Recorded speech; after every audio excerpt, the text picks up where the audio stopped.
the episodes of genocide and annihilation that we see.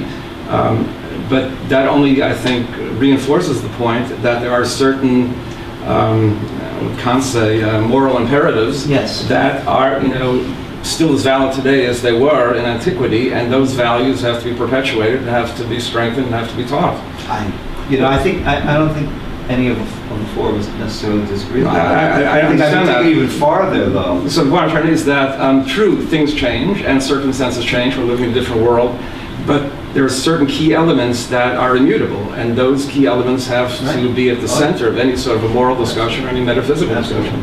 Which is, to a very great degree, why metaphysics? Not necessarily yours, not necessarily this one or any alternative one, but why it's so important is because we have such a tendency in the contemporary world, our 21st century, toward moral relativism, where this concept of good and evil have actually been discombobulated to where good and evil are considered the same thing. But indeed, it's remarkable that the God and Evil book is black, and the God and Good book is white. I'm using the Crib Notes edition. I just couldn't carry that with me. But I don't know that in another context, I don't know that people would necessarily look at it that way. I'm not sure that if it wasn't that at least God and Evil has a more traditionally Jewish background, that perhaps, maybe they would have had both book covers gray. It's very colorful. Yes. I think that even contemporary times, many people, myself included, would say that good is good and evil is evil, including for everybody at the table. And I would conjecture that from time immemorial, there were people who said it's all what you call it. People intoxicated with power might say it's all relative. Now, so that we're all agreeing that we like to believe there are absolutes. As for Jewish philosophy, Jewish philosophy is always perceived as somewhat risque. Like, where will this lead us? The joke, it might lead to mixed answer, But part of the reason it's so risque is that there's no good backstop, no good language at the end of the road which says, this is it. But there is a good backstop. Okay, that's exactly what Professor Garrin was talking about. It's halacha. Right. So the backstop is traditionally halacha. Right. Or the Torah. Right.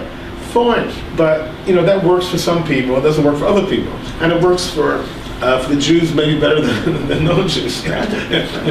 So if you're already teaching Torah, then why get involved in Jewish philosophy if you're not quite sure where the discussion leads? Does it lead to a zone which undermines the whole Jewish academy? So I'm saying it does not undermine the Jewish academy. It strengthens the Jewish academy. It strengthens the foundation of the Jewish academy. Right. That brings me two thoughts. Just as you were saying that, two thoughts popped in my head. I once mentioned to a colleague of mine that Judaism ultimately is a fighting religion. Why? Because we're always arguing. Who are we arguing with? We argue with anybody. We argue with each other, right? You get two Jews together, they have three opinions. But we even argue with God. What does Israel mean? The name Israel, Yisrael. We just a few weeks ago read that in Shul. The wrestler. He who wrestles with God and overcomes him. Abraham. Exactly. Throwing back at God, shall the doer of justice not act justly? Throughout biblical literature, throughout Talmudic literature, there are constant points. There's been slightly telescoped special on PBS last year, I think 2 years ago. God on Trial, I think. I don't remember the exact title of the show, but it dealt with the subject of a Din Torah, a traditional rabbinical court that was brought together. The actual historical court took place in Italy in 1946, and where they tried God. They said, look, you have a lot of answers. This is like Ricky we'll see, you've got lots of explaining to do. You know, God, you've got to answer for the fact that you made certain commitments in your covenant with us, and you didn't keep them. And by the way, just before you jump in, because I'm more than happy to hear what you have to say, but they found God guilty. And they weren't afraid of it. God is always guilty in these trials. Whenever the rabbis take on God, one thing you can bet on is that God is going to lose. Well, he didn't mount much of a defense. So. Well, it's like the others were afraid to Shabbos, right? Yeah. If you're already going to bring the action. There's a famous story about the Rabbi Levi Yitzchak of Berdichev, who brings, no, it's a different story, but he was the famous one who was arguing with God and debating with God. And he says to God on Yom Kippur, he says, "Dear God," he says, "you know, this year you have to write everybody in the good book." He says, "Okay. And this year you cannot write anybody in the bad book." He says, "Why not?" He says, "Because this year Yom Kippur is on Shabbos and you can't write on Shabbos." So God says, "So how could I write them in the good book?" He says, "To save a life, because God always loses." But the point is, and you made the point, true, the whole notion of the argumentation, the Shaktavatari in the back, but it's called Elu ve'elu divrei Elokim chayim. There has to be some structure in which to place the argument, and you can only go so far with it. No, but then the backdrop always has to be halakha. Well, that was the scandal of the 18th century, was the antinomian, anti-halachic tendencies within Hasidism that shocked the rabbinic world, you know. But on the other hand, maybe the Hasidic movement had an idea, you know, this idea of hitlavut, of hislavus, yidver Hashem b'simcha, you know, was missing this joy, this enthusiasm, this just giving yourself over at some point to the spiritual side. But it didn't deny normative Judaism. There was a question about it. Well, yeah, I mean, go and thought about it. It's not right. Yeah, I mean, but today it no longer applies. No, it doesn't. Right. Yeah.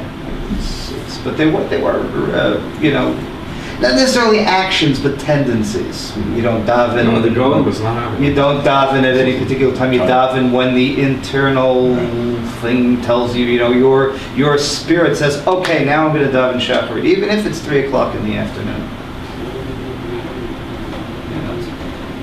It was never completely antinomian, obviously. It wasn't. By antinomian, you mean anti-halacha, anti-observance of normative Jewish law. Right.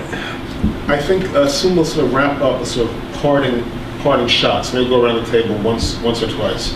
Sort of parting shots or perspective on discussion or on the works. Who would like to start parting shot? We can always wrap around a second time for a parting shot on top of the parting shot. I would like to deal with totality, of dealing with the entire question, dealing with the entire answer, putting all the cards on the table, and dealing with it from a human perspective, from a divine perspective, from a historical perspective, and hoping that this metaphysics is the groundwork which is presenting a good divine pattern for human beings to follow, for Jews to follow, for non-Jews to follow. And if there's a good theology, it applies to everyone. It should not be so, you know, narrow and denominational. And I think that you're certainly on the track of producing that. Is there anything you like about the books? Actually, I would fall in that category. Someone really liked the notion of quest for potential, but maybe separated out from you know, the ties with God and trying to draw an analogy. I found that a bit unsettling, but certainly the concept, 100%. I mean, we used to think in the Age of Enlightenment, I guess, that people were evolving in a positive way, moving towards a greater potential and so on. It didn't turn out that way. But you know, certainly there has to be some sort of goal, which I believe goal has to be based on certain morals, principles, in the case of Judaism, certain halachic standards and so on. I guess it could be universalized, but Judaism is a very unique belief system, and I don't think it works outside of, for Jews anyway, it doesn't work outside that, you know, that format or that paradigm, you know, of halachic men. But certainly, I could see the universal application.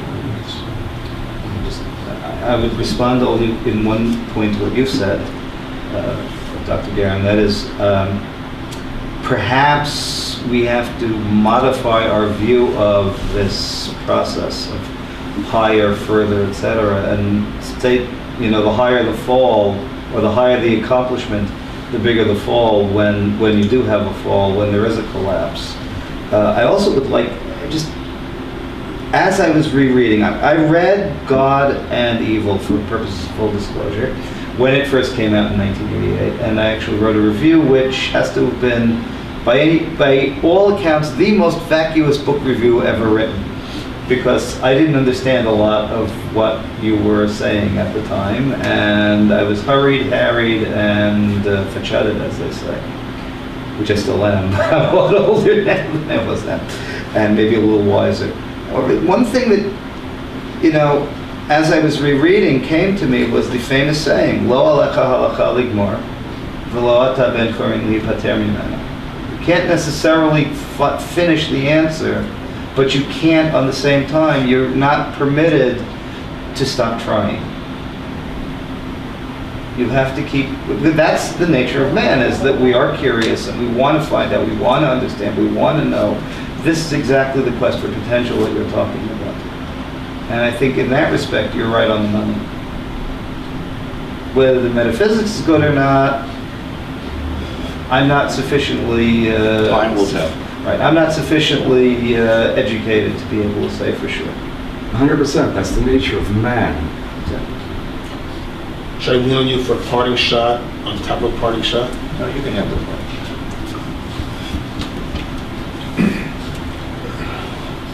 Sum it up. I never heard good answers to these key questions growing up. I went to lectures, I read the articles. Then I finally went to Harvard Hillel, frankly, Friday nights, and they had top guns in the Jewish world, one after the other. And nobody gave a satisfying, even attempted response. So, Summa Metaphysica may be right and may be wrong, but it presents what I feel to be as a very powerful, viable option. And yes, time will tell where it stands. I want to thank the distinguished panel for joining us today, this afternoon, and we'll take it to the next step. Thank you for coming. Yeah. Good afternoon.